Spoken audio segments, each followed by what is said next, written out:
नमस्कार दोस्तों, स्वागत है आपका हमारे इस चैनल धूप धुनुची आरती में। दोस्तों, आज जिस विषय के ऊपर मैं आप लोगों से बात करूंगा यानी कि धूप के ही ये विषय है। बहुत समय से आप लोगों का मुझे रिक्वेस्ट आ रहा था कि दादा धूप के विषय के ऊपर जो है और भी ज़्यादा अगर आप जो है हमें बता पाते हैं यानी कि उसके तत्व आदि के बारे में, तो मैंने भी वही फैसला किया है कि हमारे नए साल से जो भी सारे वीडियो आदि बनेंगे उसमें धूप आदि के विषय में, उसके तत्व के बारे में, उसके पूजा आदि विधि के बारे में और भी ज़्यादा आप लोगों को बताए जाएंगे। तो आज जिस विषय के ऊपर बात कर रहा हूँ वो बहुत ही जो है एक ज़रूरी विषय है दोस्तों। धूप यज्ञ, मतलब यज्ञ, हवन, धूप, धुनि, ये जो चार जो हम प्रकार देखते हैं, अग्नि कर्म सभी के सभी जो है साग्निक पूजा पद्धति ही है। एक प्रकार से आप इन्हें आहुति कर्म भी बोल सकते हैं। पर इन चारों की भूमिका जो है वो पहली बात जो है अलग अलग है, और धूप के साथ जो है इसका संबंध क्या है। और आज के समय में देखिए, हम आजकल जो है आजकल बहुत सारे मतलब हमारे 70% लोगों की अगर हम देखें तो उनके पास आज जो है अपने निजी घर नहीं है। निजी घर का मतलब है कि पहले के समय में क्या होता था कि अपने घर होते थे, आंगन आदि होते थे, ये सभी कुछ होता था, छत होता था जो कि हर घर के अपने अपने होते थे। पर आजकल जो है एक फ्लैट वाले सिस्टम आ चुका है, यानी कि एक फ्लैट कल्चर आ चुका है। समय के साथ साथ हर चीज़ जो है वो होगा ही। हम कल जैसे थे आज उस प्रकार से नहीं रह सकते, पर हमारी जो सनातन परंपरा है, हमारी जो सनातन विद्या है, जो हमारी पद्धति है, तो क्या उनका हम विसर्जन कर दें? ऐसा नहीं है। उनका पालन भी हमें संपूर्णता ही करना है। बस जो है उस विषय को थोड़ा सोच समझ कर कि कहाँ पर जो है उस विषय को हमें किस तरीके से करना है, इस विषय को बस ध्यान में रखते हुए हम वो सारे जो क्रिया विधि आदि है वो सब कुछ कर सकते हैं दोस्तों।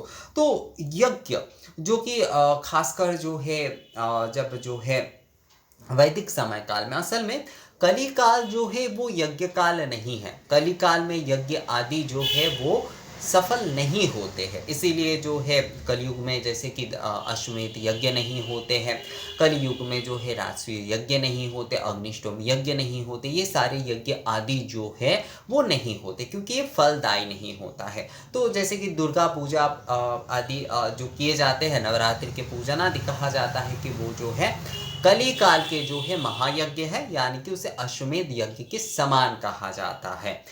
जो कि एक प्रकार से अगर देखा जाए तो वो आगम विधि ही है, मतलब तंत्र की विधि ही है, पूजा विधि ही है। तो यज्ञ आदि कर्म जो है वो कली काल के लिए नहीं है, हमारे आज के समय के लिए जो है वो नहीं है। जैसे कि नित्य अग्निहोत्र आदि के विषय में कहा गया है, पर असल में जो है यज्ञ जो है, यज्ञ जो है वो कलिकाल के लिए नहीं है। कलिकाल में यज्ञ जो है वो सफल नहीं होते, मतलब निष्फल कहा गया है एक प्रकार से इस कारण से क्योंकि यज्ञ करने की जो विधि आदि है, यज्ञ करने के लिए वेद के जितना ज्ञाता होना चाहिए, यज्ञ करने के मंत्र की जो शुद्ध उच्चारण है, सामग्री आदि की जो शुद्धता की आवश्यकता है, वो इस समय जो है संभव नहीं है। तो इसलिए जो है यज्ञ एक प्रकार से जो है वो सफल नहीं होता है। इसलिए जो है कलिकाल में यज्ञ आहुति आदि जो भी सब कुछ किए जाते थे वो महारूप में, मतलब एक विशेष रूप में, विशाल रूप में किए जाते थे। उसमें खड़े होकर, यज्ञ विधि में हमेशा जो है खड़े होकर आहुति दिए जाते हैं। अब खड़े होने का मतलब भी जो है बहुत सारे लोग सोचेंगे कि केवल खड़े होकर बस आहुति दे दिया जाता है, ऐसा नहीं है। खड़े होने का भी वहाँ पर जो है एक तरीका रहता है वहाँ पर। तो यज्ञ आहुति जो है वो खड़े होकर दिए जाते हैं। अब अगर यज्ञ से हम हवन की तरफ बढ़ते हैं, होम या हवन, देखिए हवन जो है वो दो प्रकार के हैं। एक तो वैदिक मतलब वेद मूलक हवन आदि ही जो है वो किए जाते थे, जो कि गृहस्थ आदि में, ये अग्निहोत्र आदि भी इसे आप एक प्रकार से संक्षिप्त हवन ही आप बोल सकते हैं नित्य प्रतिदिन के लिए जो है। और एक तंत्र मूलक हवन है, यानी कि जिसमें जो है नामाग्नि में जिनके पूजन कर रहे हैं केवल उन्हीं के नामाग्नि में जो है आहुति आदि प्रदान, चाहे वो बेलपत्र हो, सामग्री आदि हो, कुछ भी हो, उनके नामाग्नि में, जिनके हम पूजन कर रहे हैं उनके नामाग्नि में जो है आहुति आदि प्रदान करना। तो होम के भी जो है दो प्रकार है। एक जो है वैदिक आप बोल सकते हैं, बहुत सारे लोग एक वैदिक बोलते हैं, एक अवैदिक बोलते हैं। असल में अवैदिक नहीं होता है, ये जो होता है ये तंत्रोक्त ही कहा जा सकता है, मतलब तंत्र तो ही है। तो होम जो है वो हर कोई कर सकता है, पर उसके भी विधि आदि संपूर्णता जो है वो सभी लोग जो है आज के समय में पूरी तरीके से नहीं कर पाते, पर फिर भी जो है कलिकाल में जो है होम को जो है महत्व दिया जाता है। खासकर हम आजकल जो भी सारी ये जो पूजा आदि के साथ हम जो होम आदि कार्य करते हैं वो असल में जो है वो तंत्रोक्त होम ही हम करते हैं दोस्तों, वो हम तंत्रोक्त होम ही करते हैं, जिसमें नामाग्नि में आहुति आदि जो है वो प्रदान किए जाते हैं। अब इसके बाद अगर हम जो है धूप के विषय में मैं लास्ट में आता हूँ। उसके बाद अगर हम धुनी को देखते हैं, धुनी जो है ये भी एक प्रकार से जो है आप यज्ञ ही बोल सकते हैं। ये भी एक प्रकार से आप यज्ञ भी बोल सकते हैं, एक बड़े तौर पर हवन भी बोल सकते हैं। धुनी प्रज्वलन करना, धुनी में क्या होता है, धुनी में अलग से वेदी निर्माण आदि का विषय नहीं होता है। यज्ञ जब भी हो रहा है तो आप देखिएगा यज्ञ कुंड जो आजकल तो जैसे कि ताम्र कुंड आदि में जो हम करते हैं वो असल में जो है तंत्रोक्त तो हवन ही है असल में जो है दोस्तों, वो वैदिक हवन भी नहीं है। और यज्ञ तो बहुत सारे लोग यज्ञ बोलते हैं, यज्ञ तो वो बिल्कुल नहीं है। यज्ञ में जो है जो वेदी बनाने के प्रोसेस आदि होते हैं और वेदी के जो विषय होते हैं वो संपूर्णता जो है अलग होता है, मतलब वहाँ पर वेदी निर्माण, वेदी स्थापन आदि उसका एक विशेष महत्व होता है। ये सारे जो है साधारण होम या पर जो है तंत्रोक्त जो भी मतलब वैदिक होम और तंत्रोक्त होम में भी इसके विषय आते हैं, पर जो है यज्ञ में जो वेदी आदि के विषय है वो एक बहुत विशेष जो है पद्धति है दोस्तों, बहुत विशेष जो है वो पद्धति है। धुनी में किसी भी प्रकार की वेदी आदि के कोई विषय नहीं है, धुनी में किसी भी प्रकार की कोई वेदी आदि का विषय नहीं होता है। धुनी प्रज्वलन करते हुए जो है उस अग्नि के सामने जो है अग्नि को धुनी प्रज्वलन करते हुए अग्नि की आरती आदि करके उस धुनी के सामने जो है साधना किए जाते थे। धुनी के सामने जो है मन को एकाग्र करके जिन इष्ट चिंतन किए जाते थे, यही जो है धुनी का विषय है। धुनी में जो है कभी भी जो है वेदी आदि का ये विषय नहीं था, धुनी जो है वेदी आदि का विषय नहीं है। अब धुनी से अगर हम आगे बढ़ते हैं तो धूप के विषय जो है, तो आज हम संक्षिप्त तौर पर मान लीजिए जो हवन आदि कर रहे हैं, जो धुनी आदि हम करना चाहते हैं तो वो हम धूप के माध्यम से कर सकते हैं। और धूप क्या है, धूप हम पूजा के लिए भी कर रहे हैं, मतलब जब यज्ञ था तब भी धूप था, हवन कर रहे हैं तब भी धूप की विशेषता है। जब हम जो है धुनी आदि प्रज्वलन कर रहे हैं तो धुनी आरती आदि के लिए भी धूप का इस्तेमाल हो रहा है।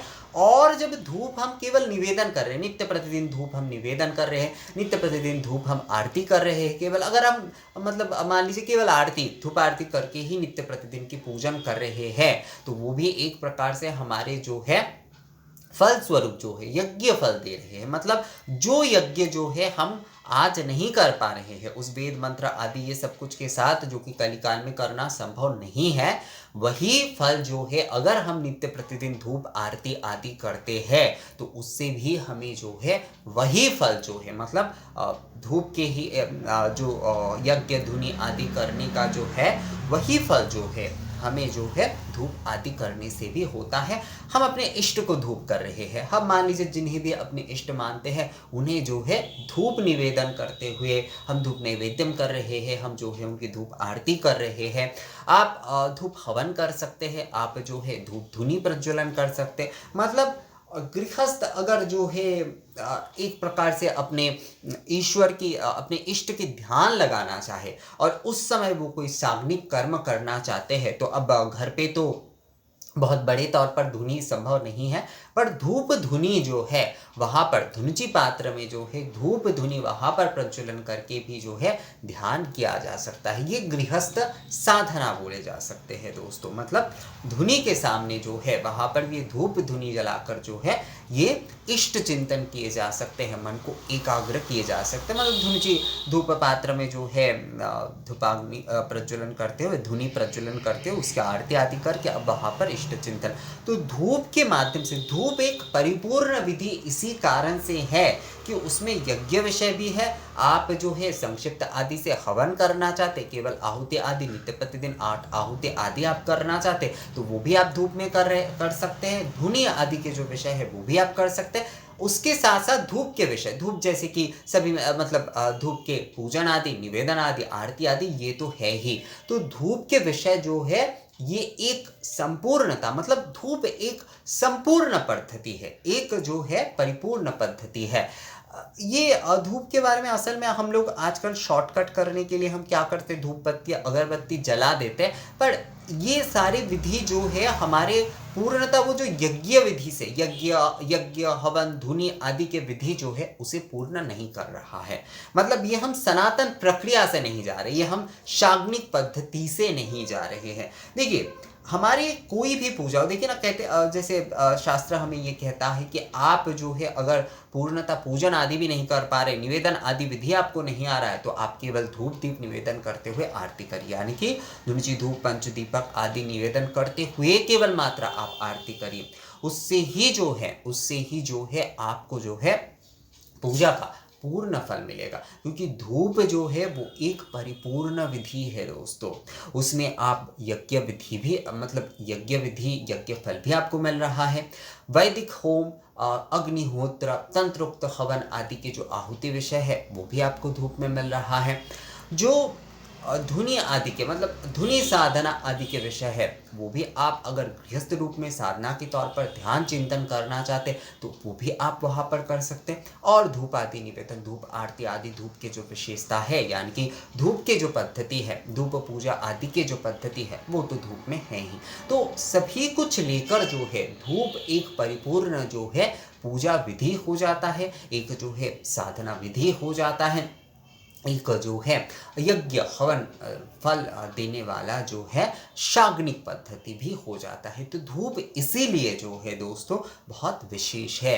पर धूप अगर आप जो है धुनुची पात्र आदि में ना प्रज्वलन करते हुए अगर आप जो है अगरबत्ती या धूप बत्ती में ही केवल मात्र करना चाहते हैं तो आपकी धूप क्रिया जो है उससे कुछ नहीं होगा। बहुत सारे लोग मुझे कहते हैं कि दादा बाजार में हमें जो है वो कप मिलता है, मतलब धुना कप आदि मिलता है, संब्रानी आदि का, और जो है धुना गुग्गुल के अगरबत्ती आजकल मिलने लगे, गुग्गुल के अगरबत्ती धूप बत्ती जो है, तो उससे जलाकर भी क्या हम जो है पूजन करते तो उससे हमें यज्ञ फल आदि नहीं दोस्तों। धुनुची धूप जो है हमारी प्रॉब्लम क्या है कि हम संक्षिप्त चीज़ों को भी, मतलब जो हमारे विकल्प में दिए गए हैं कि नहीं आप इस प्रकार से कम करके ही जो है आप अपनी सनातन परंपरा पद्धति विधि और उसकी पूजा फल आदि को जो है प्राप्त कर सकते हो, हम उस चीज़ को भी जो है और ज़्यादा शॉर्ट में खोजने की कोशिश करते हैं। जैसे अगर दशोपचार विधि में ये उपचार बताए जाते हैं तो वहाँ पर कई लोग ये पूछते हैं कि दादा अगर इस दशोपचार में अगर हम ये उपचार नहीं देते हैं तो आप अगर दशोपचार पूजा विधि कर रहे हैं तो उसमें अगर जो है आप उपचार स्किप ही कर जाते हैं तो उसमें आपका दशोपचार हो कैसे रहा है। तो उसी प्रकार से आप जो है धूपाग्नि प्रज्वलन करते हुए शाग्निक धूप कर्म करना चाहते हैं, वहाँ पर आप धूपाग्नि प्रज्वलन नहीं करेंगे, वहाँ पर आप बस अगरबत्ती और धूप बत्ती से काम चलाना चाहेंगे शॉर्टकट में,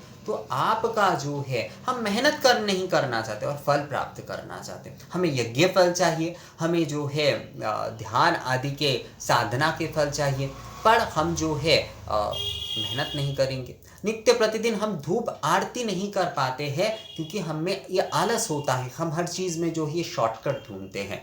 तो इसलिए जो है अगर आप धूप करना चाहते हैं पूरी तरीके से जो है दोस्तों, तो आपको धुनुची धूप ही करना पड़ेगा। आपको धूपाग्नि प्रज्वलन करते हुए जो है धुनुची धूप के माध्यम से ही जो है आपको नित्य प्रतिदिन पूजन करना पड़ेगा। तो इससे आपको जो है यज्ञ फल, हवन, अग्निहोत्र का फल, धुनि साधना अगर आप करना चाहते हैं, अपने इष्ट की ध्यान अगर आप लगाना चाहते हैं धुनि प्रज्वलन करके जो है, तो बड़े तौर पर घर पे कभी भी संभव नहीं है, पर धुनि प्रज्वलन करते हुए ध्यान लगाना अवश्य संभव है अगर आप जो है धूपाग्नि के, मतलब धूप धुनी प्रज्वलन करके जो है वो कार्य आप करते हैं। और नित्य प्रतिदिन के पूजा विधि निवेदन आदि में और धूप आरती आदि में तो जो है हम धूप करते ही है। तो धूप मतलब धूप हम कर सकते हैं। तो इस प्रकार से जो है धुंची धूप के माध्यम से आपके ये 4 विधि जो है, धुंची धूप के माध्यम से ये 4 तरीके जो है, मतलब धूप के जो शाग्निक पद्धति के जो ये 4 पद्धति है, पद्धति यहाँ पर नहीं कहूँगा दोस्तों, मतलब शाग्निक पद्धति के जो पूजा है वो धुंची धूप के माध्यम से परिपूर्ण हो रहा है। तो नित्य प्रतिदिन आप अवश्य रूप से जो है धुंची धूप निवेदन आदि करिए, कम से कम जो है धूप आरती जो है वो आप अवश्य करिए दोस्तों। इतना मैं जो है आपको अनुरोध करूंगा। इससे जो है आपको यज्ञ हवन अग्निहोत्र धुनि आदि और धूप निवेदन आरती आदि सभी का जो है फल जो है परिपूर्णता प्राप्त होगा। तो मुझे लगता है दोस्तों आपको ये विषय जो है वो समझ में आ गया है। अगर इस विषय में आप लोगों का कोई सवाल आदि है तो आप लोग मुझे कमेंट्स करके या फिर जो है मेल करके पूछ सकते हैं। मिलते हैं आपसे अगले वीडियो में, तब तक के लिए नमस्कार।